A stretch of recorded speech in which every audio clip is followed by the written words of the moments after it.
Hi, it's Lori from Coast to Coast Craft Girls coming to you from the West Coast. Today I wanted to share, I've shared with you recently my new toy in my Better Press, and I'm loving the Spellbinders Better Press. I got another new toy, some Lisa Horton crafts, and it's an embossing folder with some dies and some layering stencils, and then her UltiMate tool. And I just want to share with you how it works. I mean, it's kind of a really cool design. So on one side, it's a scoreboard, and it's got inches and centimeters on the top and down both sides, which is nice. And then on this side, this is a silicone mat that comes out, but it's a silicone mat, so it's heat resistant. You can put watercolors on there or whatever, and it just cleans right up. And then again, it's got the measurements on both sides. But the thing that's cool about this is the pegs. These are made specifically for Lisa Horton's layering stencils, which have these holes in them. And so all of her stencils have numbers on them. I don't know if you can see the number, but right up here it says 1. And so what you do is you put that on there, and then when you put your paper underneath, then when you put the second one on, it's in exactly the right spot. You don't have to worry about lining it up. It's a very cool invention. Love it.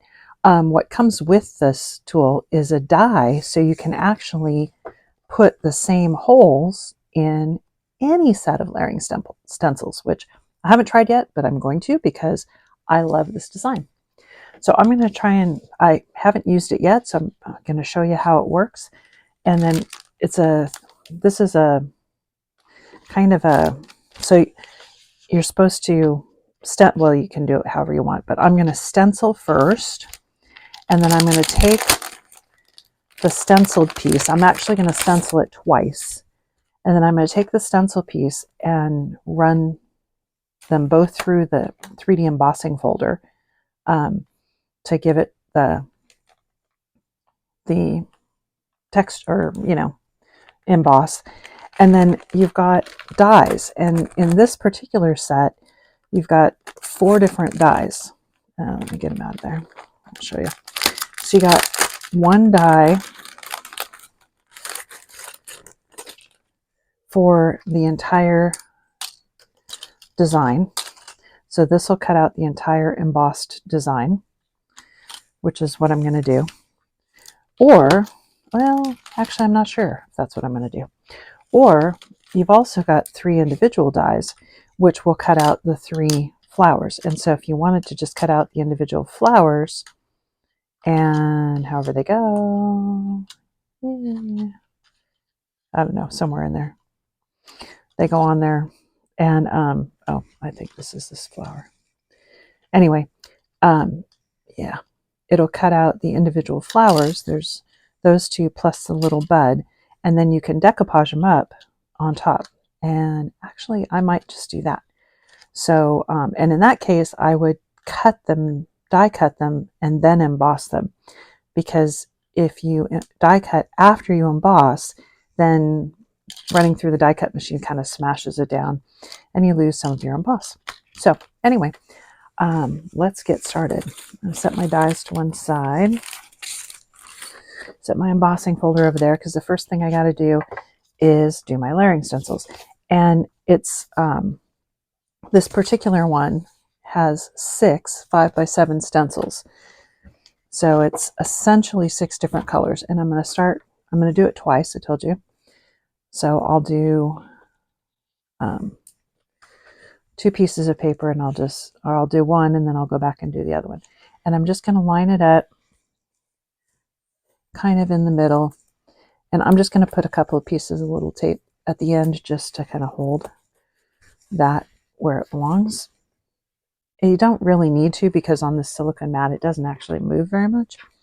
But I've got some shimmer inks for my flowers, and but first is number 1 is foliage, and so I've got some water reactive inks that I'm using for my foliage.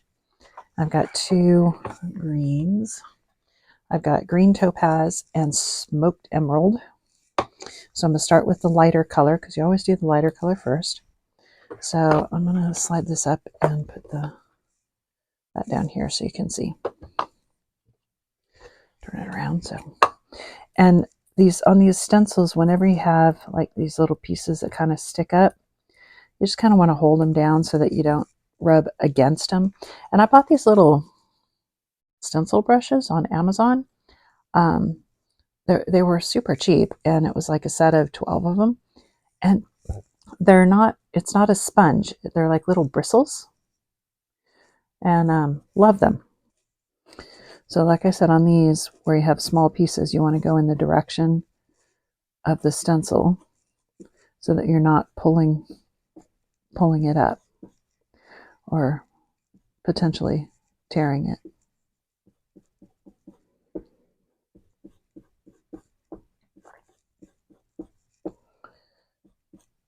And then this one I'm going to hold down. Now you could use like a repositionable adhesive if you want for these little pieces. It might make it a little bit easier, but I think it'll be fine.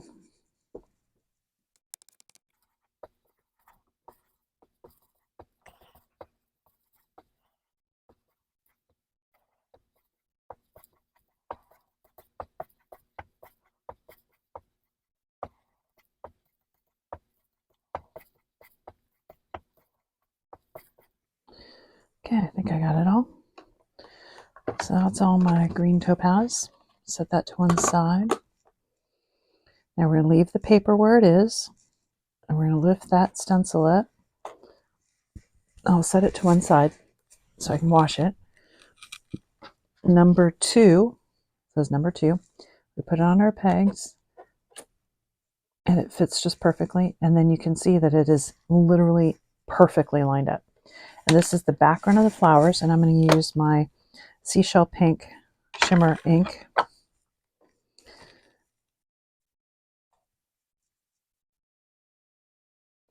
And just take your time and build it up. Don't push down real hard and risk getting like a little blob. Although not as important, especially on this one, because it's going to be my background. So I'm going to decoupage on top.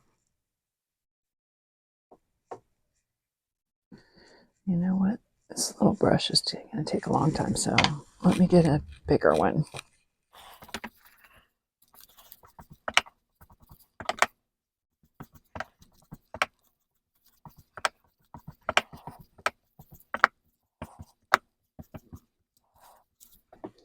Always do your edges first, in from the sides, so you're not pulling up your stencils.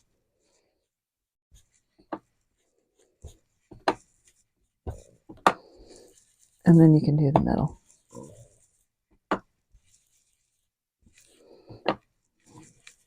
And if it's not 100% even color, it really doesn't matter, because flowers in nature are not even colored. They have spots and splotches, and so it doesn't really matter.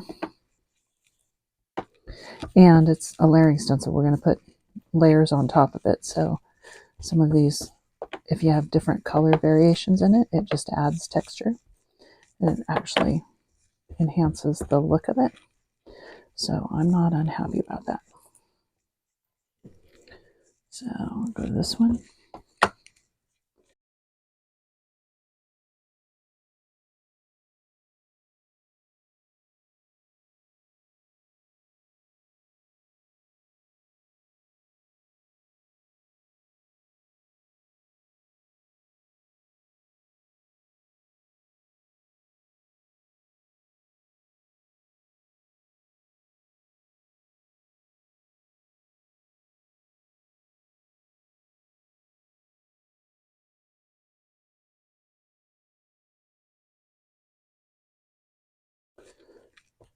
Okay, there's my first layer of pink. And like I said, the variations in the color, I'm totally fine with that, because it's going to look, anytime you have layering stencils, it doesn't matter if you've got some various tones and shades. So we'll pull that off, and I'm going to set that one to the side. I'm not going to wash it yet, because I need that one to do my second one. I didn't need the first one, but I will need that one. And then we're going to put this one on, And you can see it completely lines up. And we're going to use our medium color. And for that, I've got raspberry and the shimmer inks. And we're just going to kind of stroke that on over the top of our seashell pink. And again, I'm going in the direction of the stencil because these are little fine lines and I don't want to pull them up.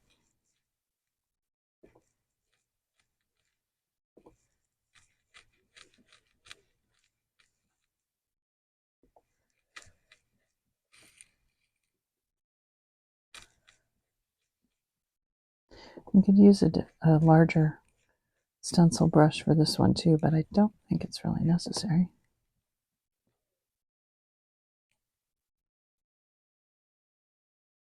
And just like with the underlying pink, some variations in color, not a problem.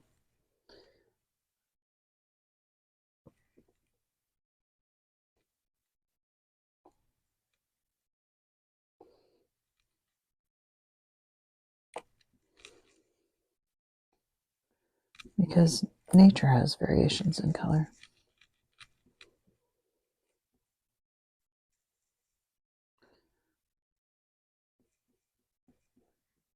Just kind of gives you some natural shading.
Okay, there's my raspberry color. I'm going to hold that paper down. I'm going to pull that stencil up, set it over on top of the other one. Then we're going to go with this stencil is number 4. And it's just sort of this inside little piece of the flower. And I think I'm going to use the raspberry again, but I'm just going to kind of make it a little bit.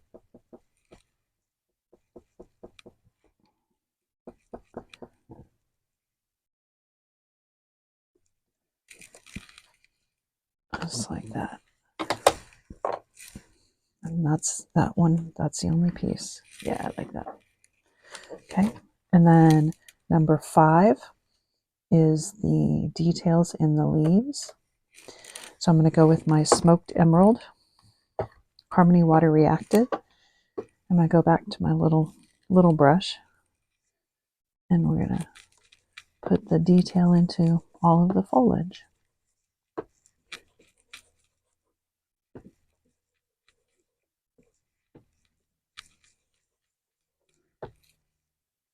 And again, because it's all masked off, it masks off all your flowers. Layering stencils are very forgiving because you kind of, especially with this tool to help line them up, as long as they're lined up, you kind of can't do it wrong. Well, I could probably find a way to do it wrong, but it's pretty simple. And they come out great most of the time.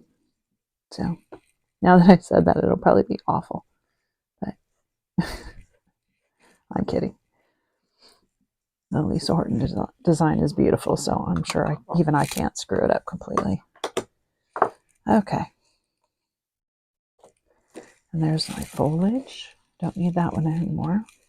And then this is my details and my flowers. And see, with you just put it on the pegs, it's so easy. And with this one, I've got sugar plum. That goes with that, which is an even deeper color. And we're just going to kind of, again, go in the direction of the stencil.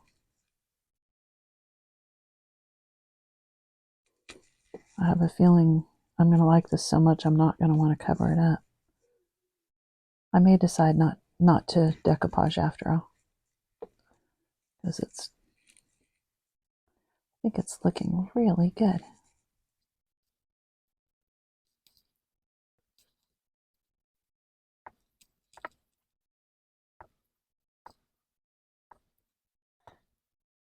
I love stencils, and layering stencils in particular I really like, because they are easy and they make you look like more of an artist. Or I mean, if you get a good layering stencil, you look like a lot better of an artist than you are, in my opinion. So anything that makes me look good is a good thing. Kind of like finding jeans that make you look skinny, and then you go buy 2 pairs of them.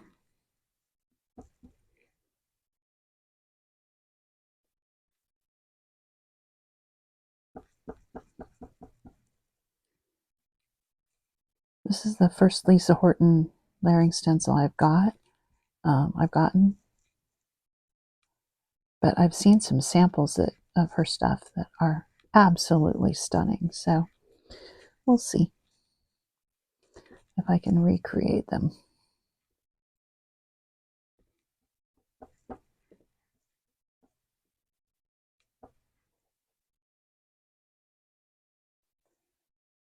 They had these on, actually they had this tool, not this particular stencil, but they had the tool and some of her work on HSN in the last craft day. But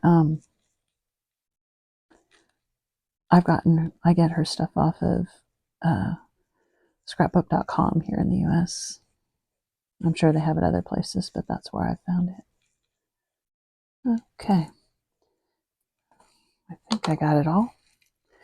But the nice thing about this is you can lift it up, and if you didn't, you just put it back down. Oh, wow. Yeah, that's stunning.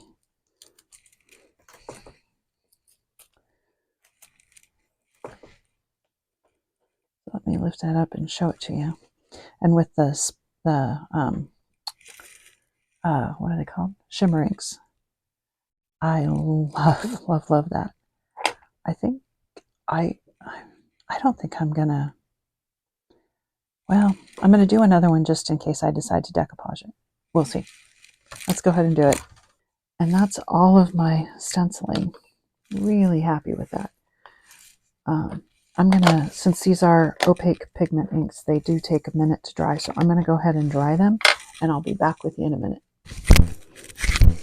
Okay, got these dry. Now I've got an embossing folder that I'm gonna run these through, and we'll do one at a time. And you want to put you want to think about the embossing folder. It's got a side that's bumped up and a side that's pushed down.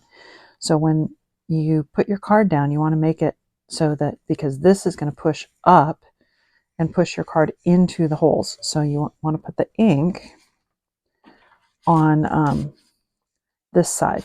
Oh, forgot. I was going to die cut first.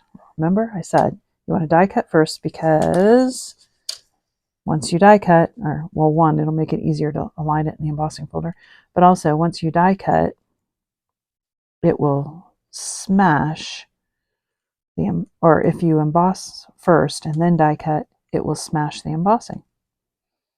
So we're going to go ahead and line that up.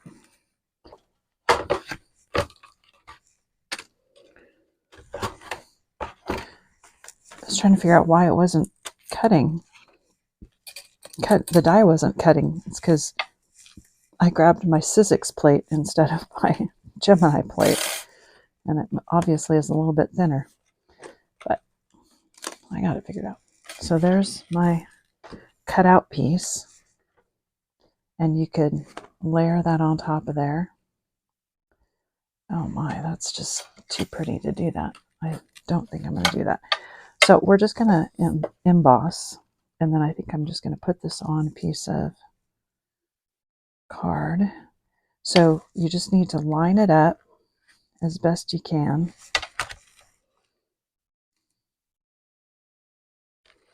And you want to look at the design from the front. And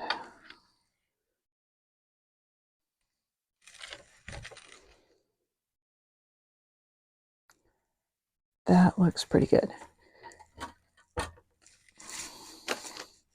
And then this is a 3D embossing folder, I believe. Yes. So try it. Yeah, that's much better. Okay, so on this one, I used the 2 cutting plates and a metal shim, as opposed to what you would normally do for a 3D, because obviously Lisa Horton's 3D embossing folders are slightly thinner than Crafter's Companion. But look at the emboss. You can see the emboss on the back side, but I don't know if you can see that on the camera, but that is gorgeous. And now I'm going to try and line up this one. And I think I might have to trim it. And this one I'm not going to die cut before I emboss. So we're going to line it up. And this one you have to line up from the front, because obviously you can't see the back. So just take your time, get it. I guess it's not actually that hard to line up, because you can see through. And once you got it, wow, yeah, that's stunning. I didn't get that one quite as well lined up, but it looks pretty good.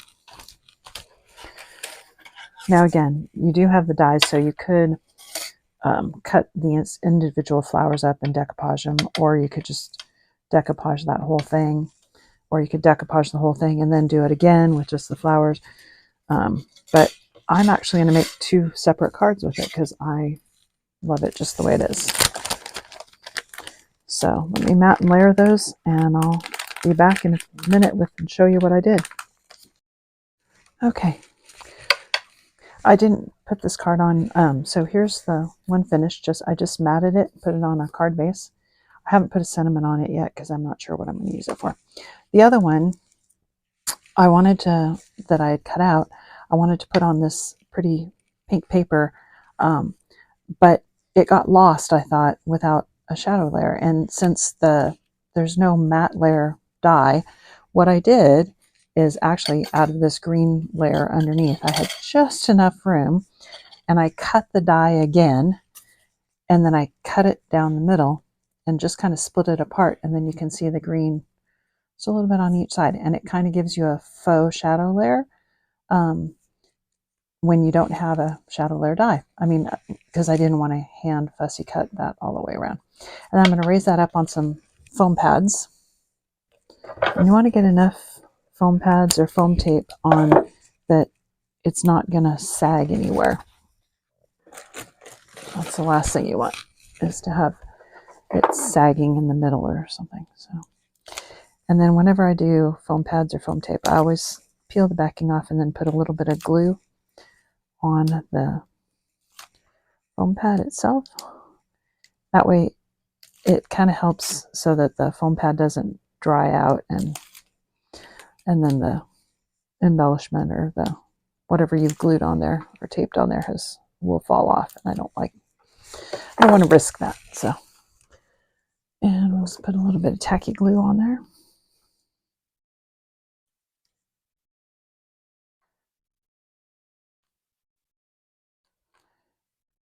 Also, if you put a little bit of glue on your foam pads, it gives you, when you put it down, it gives you just a second. If you don't get it quite right, you can move it around a little bit without ripping. And it just fits on there, so it's a really large And there you go. I absolutely love those. Really pretty. So hope you enjoyed that.